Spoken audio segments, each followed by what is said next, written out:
MHD3 question number 1। गोदान के आधार पर प्रेमचंद की जनतांत्रिक दृष्टि का सौदाहरण विवेचन कीजिए। उत्तर।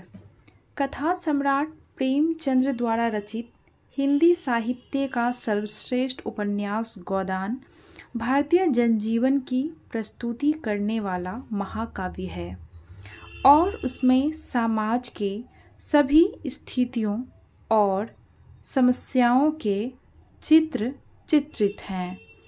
प्रेमचंद ने विभिन्न विशेष रूप से इसमें जो आम आदमी, कृषक जीवन और ग्रामीण परिवेश का मार्मिक और सजीव चित्र प्रस्तुत किया है वह अद्वितीय है।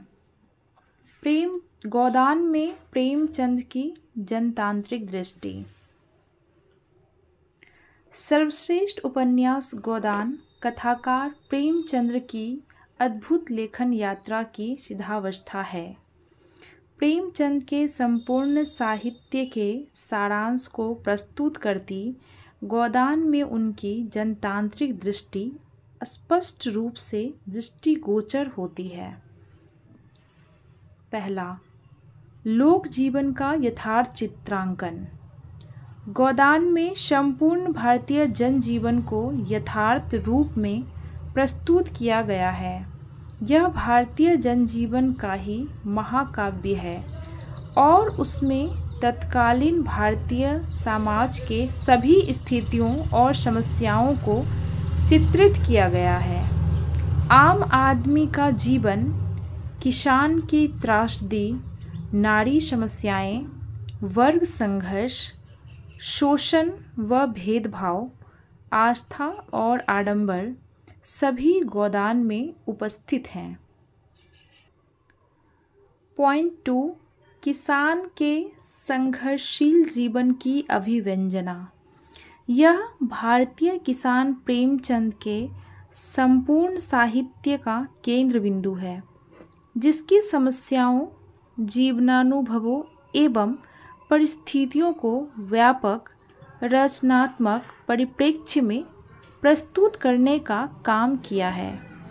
इसका सशक्त प्रमाण है गोदान। यह कृषक जीवन की करुण कथा है। यह उपन्यास मात्र होड़ी की ही नहीं, अपितु किसान समाज की दुखद स्थितियों, परिस्थितियों और परेशानियों की व्यथा है, जो वास्तविकता को उजागर करता है। पॉइंट 3, संघर्षशील और स्वाभिमानी नारी चरित्र। प्रेमचंद का मानना था कि नारी की स्थिति को सशक्त किए बिना समृद्ध समाज की कल्पना निरर्थक है। उन्होंने नारी पात्रों के चरित्र की परिकल्पना यथार्थ के धरातल पर की है। नारी परिस्थितियों के घात प्रतिघात के थपेड़ों से निर्मित इन नारी पात्रों के व्यक्तित्व में जहाँ एक और नारी स्वभावजन्य ममता और सहानुभूति है, तो दूसरी ओर संघर्षशील चेतना। पॉइंट 4, सामान्य वर्ग का प्रतिनिधित्व। प्रेमचंद आम आदमी के रचनाकार हैं। उन्होंने अपने साहित्य में सामान्य वर्ग का प्रतिनिधित्व और उनकी दुख दर्द, आशा निराशा और गुण अवगुण को समाहित किया। गोदान के होड़ी, धनिया व अन्य प्रमुख पात्र सामान्य वर्ग का प्रतिनिधित्व करते हैं। पॉइंट 5, नायकत्व का जनतंत्रीकरण। भारतीय परंपरा सामान्यतः धीरोदत्त चरित्र को ही नायक का ऊर्जा देती आई है।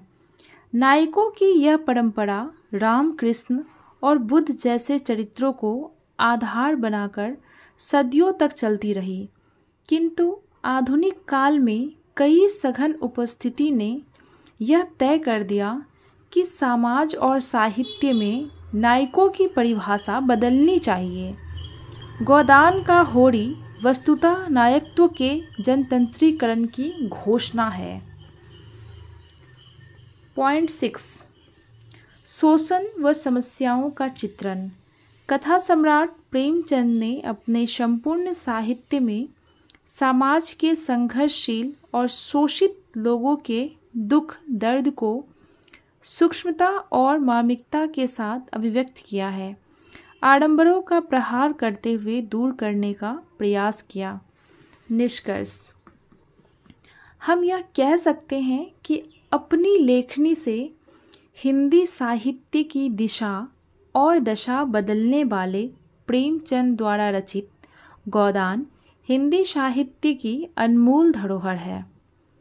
गोदान न केवल प्रेमचंद, न केवल हिंदी साहित्य, बल्कि समस्त भारतीय साहित्य संसार की सर्वोत्कृष्ट औपन्यासिक कृति है। इसमें भारतीय जनजीवन का ऐसा यथार्थ चित्र अंकित हुआ है जो हमारे हृदय को सीधे छूता है। गोदान के माध्यम से परिस्थितियों व प्रवृत्तियों को विशिष्ट जन सुलभ परिधि से बाहर खींचकर सुलभ बना देते हैं। इसी के साथ ही हमारा इस प्रश्न का उत्तर यहीं पे समाप्त होता है। मैं आशा करती हूँ कि आपको यह श्रृंखला पसंद आ रहा होगा। अगर यह वीडियो आपका थोड़ा सा भी मदद कर रहा है तो प्लीज़ आपसे रिक्वेस्ट है कि आप चैनल पे नए हैं तो उसे सब्सक्राइब कर दें और इस वीडियो को लाइक कर दें। इसके अलावा आपके कोई प्रश्न या आपका कोई सुझाव हो तो हमें कमेंट बॉक्स में बताना ना भूलें। धन्यवाद।